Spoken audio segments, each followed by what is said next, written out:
Hello, everyone. Welcome to Off the Charts, episode 65. Today, I'll be doing the same trend here, but we're going to be doing the best year of the 2000s. Before I tell you which year it was, first of all, if you like this type of content, please subscribe, tell your friends. 2000 was actually a breath of fresh air for me. After my episode on the 90s, lots of kind of went 50-50 here in the comments there, which is fine. Everybody's allowed to their opinion there, as I'm allowed mine. I really did not enjoy the 90s at all. A little bit here and there, obviously, there, but as a whole, not really. So when the 2000s came, I found myself doing a lot of experimenting, trying out bands I had never heard of.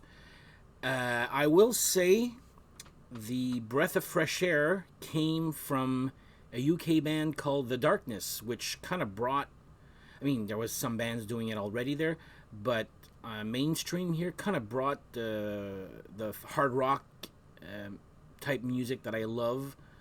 And I was like, okay, thank God somebody else is doing that type of music now, and new, not just old rehashed stuff. So I found myself buying a lot of newer bands that I had never heard of. Some I tried, some were good, so I didn't continue on there. You'll see what I've got here. I found also I've had a lot of, I bought a lot of albums digitally. There you go, digitally only. So yeah, I found out about iTunes, so I'm buying albums from that, and that's pretty much what. Anyway, so we'll see. I'll talk about those at the end of the show there. So first of all, the winner of my favorite year of the 2000s would be, drum roll again, 2009. So we went from 1991, from my favorite year, all the way to 2009, like almost the total extremes here.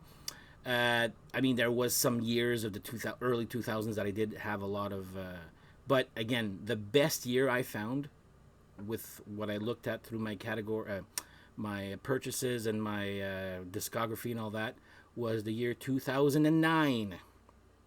So I'll just show off the albums that I have here. Some were tries, some were like one-off shoots there, so you'll see there. So first off, this will be my friend Steph did introduce me at the time on a website called melodicrock.com. I think that was a URL there.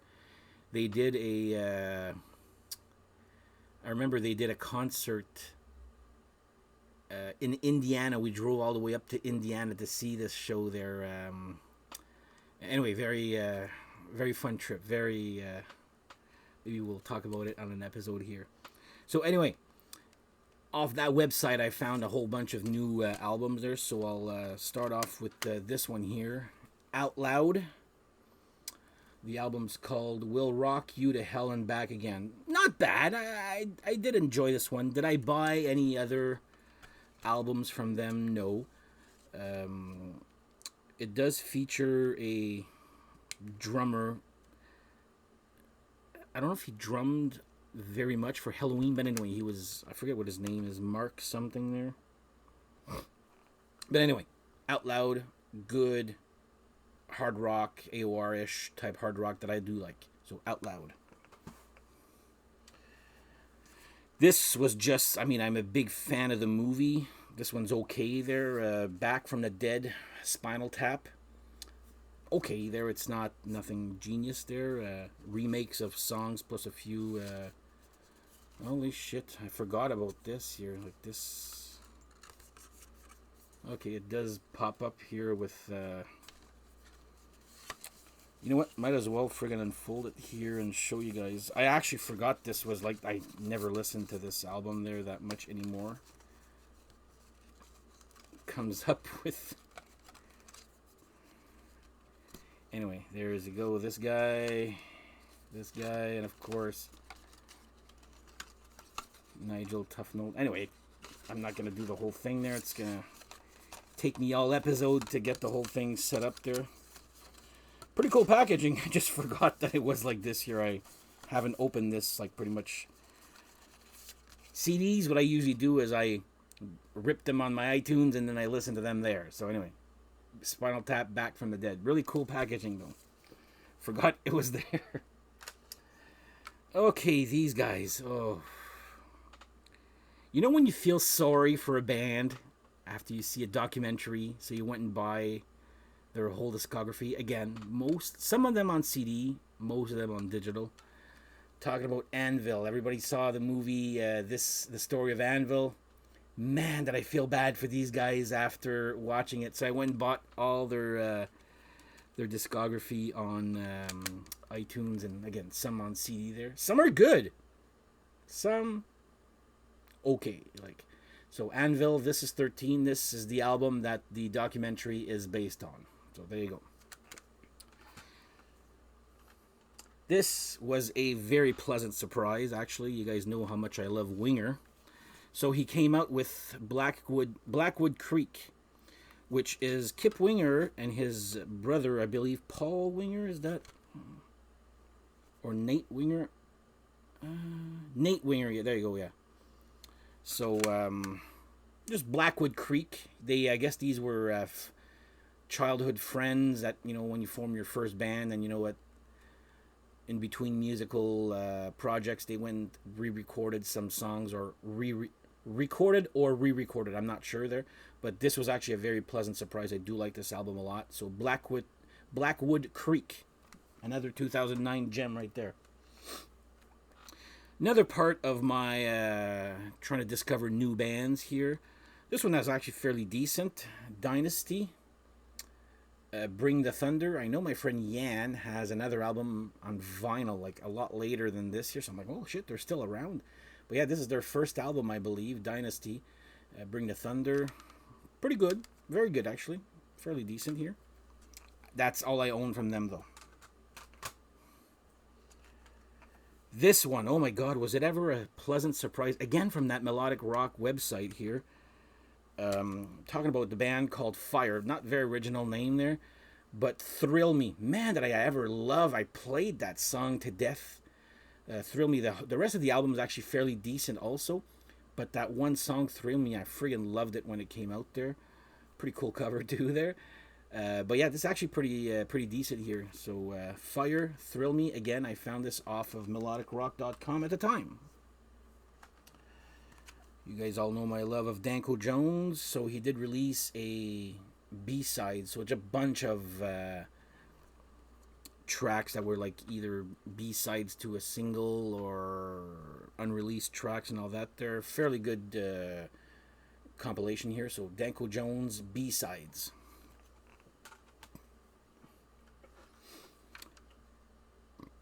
Helix. There was one time in the 90s where their music wasn't all that. I'm not gonna say bad. It was decent, but this was the beginning of them being good again. Like we all love them there. Like your good old 80s. So Vagabond Bones, a good comeback, and the one after that was so good too. Bastard of the Blues here. But anyway, 2009 had Vagabond Bones. Very good album. Good job, Helix. Yes. So I mentioned the darkness at the beginning of the show here. I loved the darkness at one point, and when they broke up after 2 albums, I was so mad.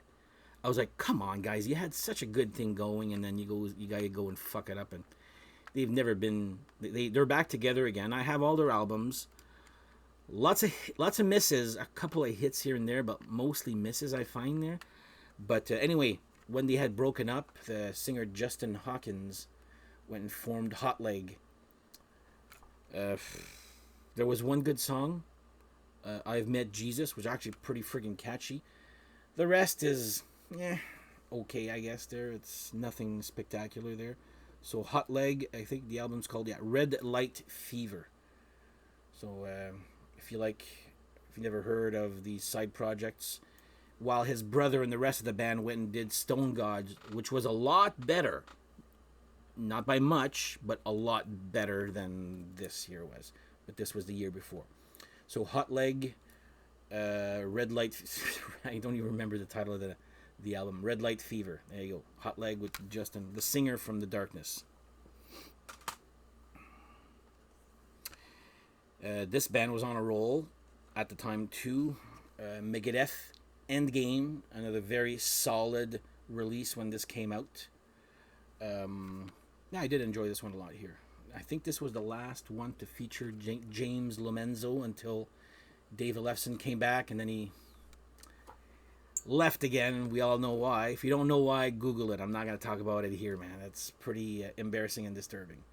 So Megadeth, Endgame, another good, solid 2009 release here. But first, before I go to the next one, we all know what time it is. Cheers.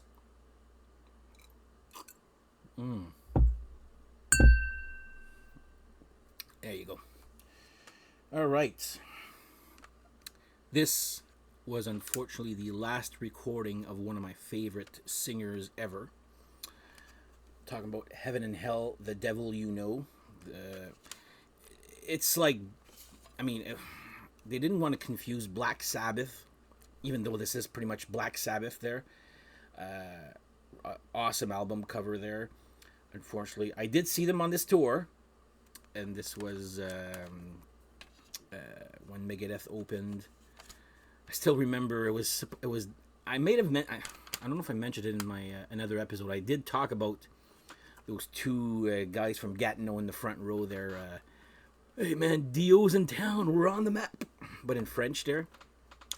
But I remember it was Down, Megadeth, and Heaven and Hell, and we had heard, or not just me, like it was told on the radio that Down was either stuck at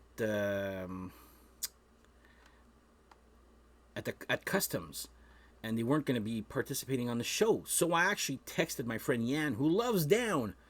Look, I just heard that Down's not going to be in Ottawa. So anyway, we show up to the show on time, whatever. Fuck, Down is actually playing, and then I'm looking where my friend Yan's seats were, and like he's not there yet. He literally showed up at the last song of Down and kind of looks me, him and his cousin Rock, kind of looked me with this friggin' good one, Dan, like, fuck off. So I'm like, sorry, I just told you what I heard on the radio. So anyway, Heaven and Hell, it was a good, well, I don't know, depending on your point of view there. Heaven and Hell, The Devil You Know was the last recording by Ronnie James Dio until he passed away. Rest in peace. Last of the CDs here. One of my favorite bands. If you're wondering why I haven't done a ranking on this band yet, it's because they're supposed to be releasing a new album. I thought it was last year. Hopefully it's going to be this year, but I'm still waiting here. Talk about Winger, Karma. Great album here. Oh my god. The Deal with the Devil, so good. Stone Cold Killer, Big World Away. One that I absolutely love is Witness. Man, what a great song. It's like not the same structure as Headed for a Heartbreak, but it ends off with such a great guitar solo at the end. So Winger, Karma, great 2009 release. And now we go up to what I have on vinyl, but before I do, let's refresh.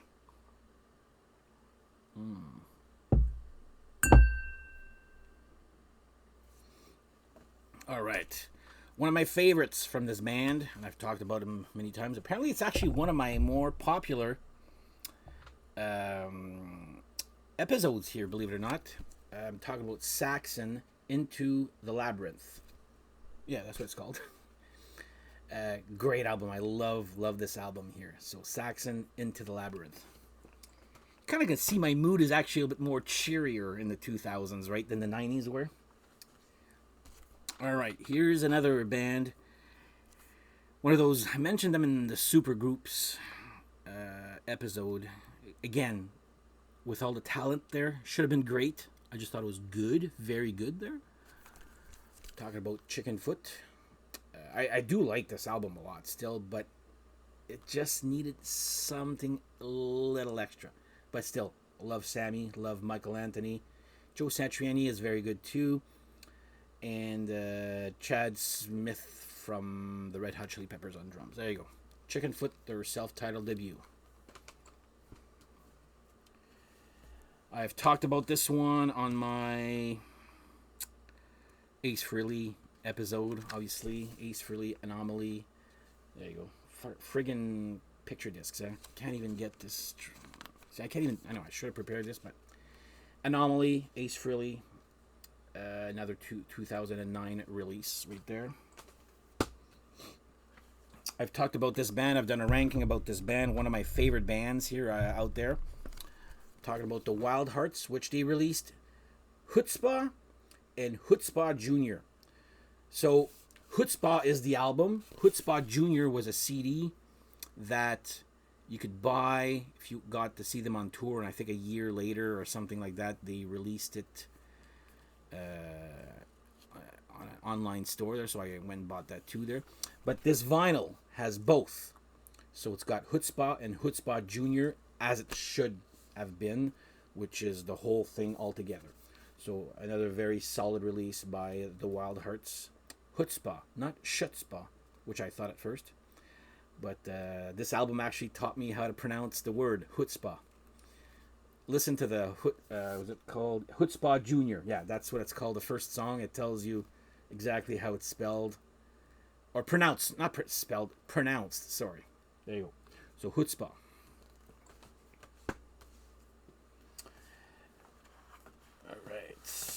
This one here, I do like this this singer a lot here. I just find she tends to sound the same a lot, but still some good songs. This one's actually very good. I did like this one. Doro, Fear No Evil. This is not the original album cover art. I guess when they re-released it on vinyl, it was different here. But if you're wondering how she looks like in real life, not a...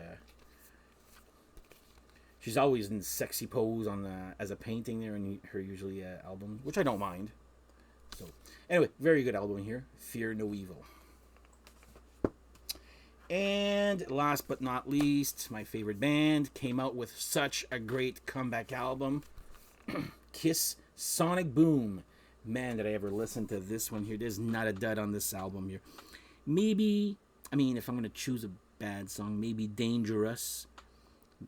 Or I'm an Animal, but the rest is just pure gold here. Not a ballad in sight too. This is just rocks from A to Z. So here's the last entry here for this episode.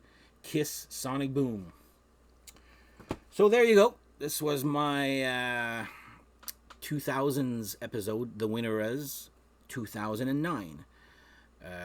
If you agree or disagree, let me know in the comments below. Next episode will be the last of this series, which will be the best of the 2010s.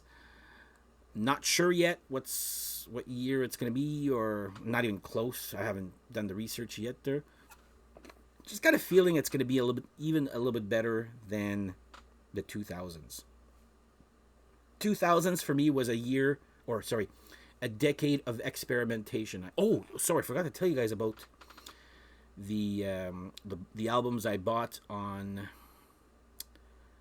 the digital only. So Steel Panther, Feel the Heat, that would be their first album. I have them all. I have the last 4 on vinyl. I'm just missing the first 2 on vinyl. Andrew WK, 55 Cadillac.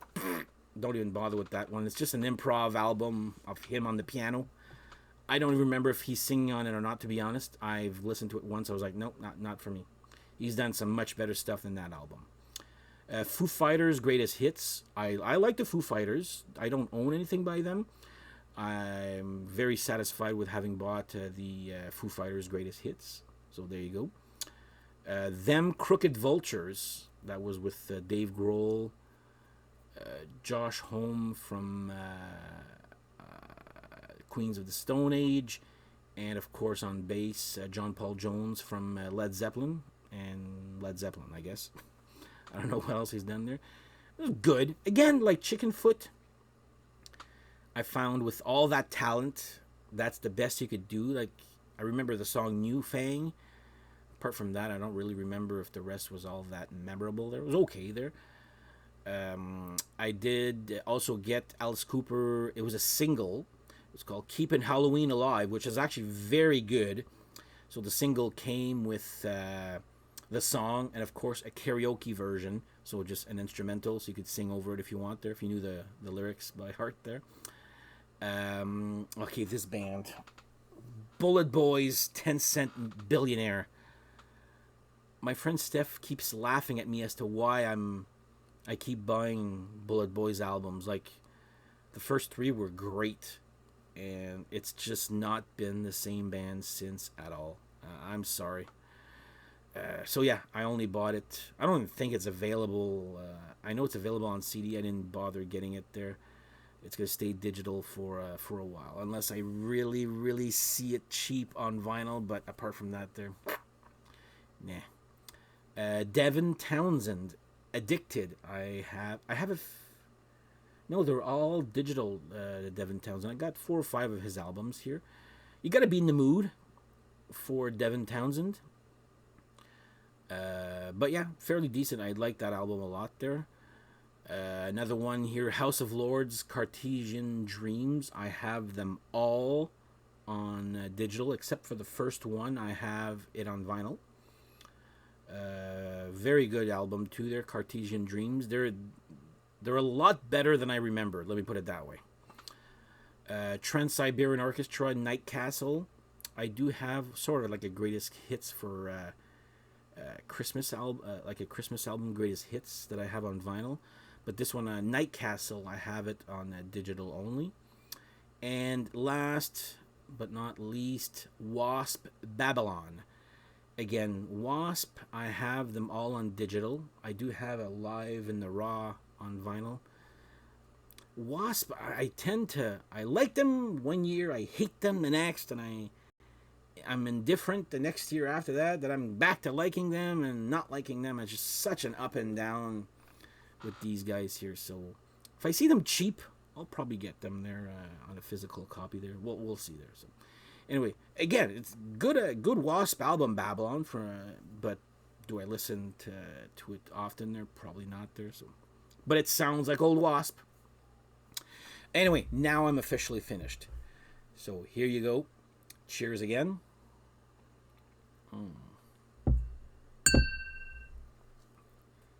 Should not have stopped there. I'll let it ring there. There you go. Now I can pick it up and do my goodbyes. All right.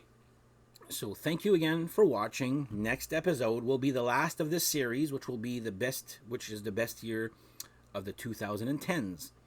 So after I post this on YouTube, off to do some homework I will be doing again this weekend to do the episode of the 2010s. So until then, once again, if you haven't done so already, please subscribe or tell your friends. Have yourselves a great whatever, and we shall see you next episode. Looking forward to the comments again and the banter. Have a good one, guys. Bye-bye.